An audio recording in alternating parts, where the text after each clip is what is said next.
আসসালামু আলাইকুম বিসমিল্লাহির রহমানির রহিম। শব্দে শব্দে সূরা আল কদরের ৮ নম্বর পর্ব এটি। আগের ৭টি পর্বে ১৯টি শব্দ পড়ানো হয়েছে, এই পর্বে আরও কিছু শব্দ পড়ব।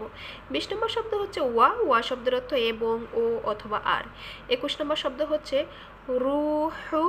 রুহু শব্দের অর্থ রুহু বা আত্মা, কিন্তু এইখানে জিবরিল আলাইহিস সালামকে বোঝানো হয়েছে, কারণ জিবরিল আলাইহিস সালামের আরেক নাম হচ্ছে রুহু।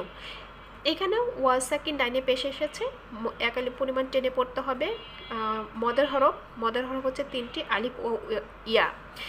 এই যে ওয়া, এই ওয়ার উপরে সাকিন আর ডাইনে যদি পেশ থাকে তাহলে একালি পরিমাণ টেনে পড়তে হয়। ২২ নম্বর শব্দ হচ্ছে ফি।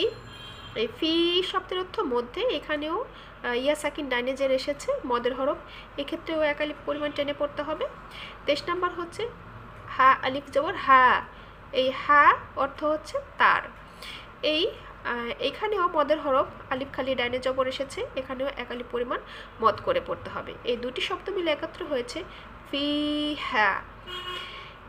একটা মজার ব্যাপার হচ্ছে এখানে তিনটি মদের হরফেরই উদাহরণ চলে এসেছে। ওয়াও সাকিন ডাইনে পেশ, ওয়াও সাকিন ডাইনে পেশ, ইয়া সাকিন ডাইনে জের, ইয়া সাকিন ডাইনে জের, ইয়া মদের হরফ, আবার আলিফ কালি ডাইনে জবর, তিনটি চলে এসেছে।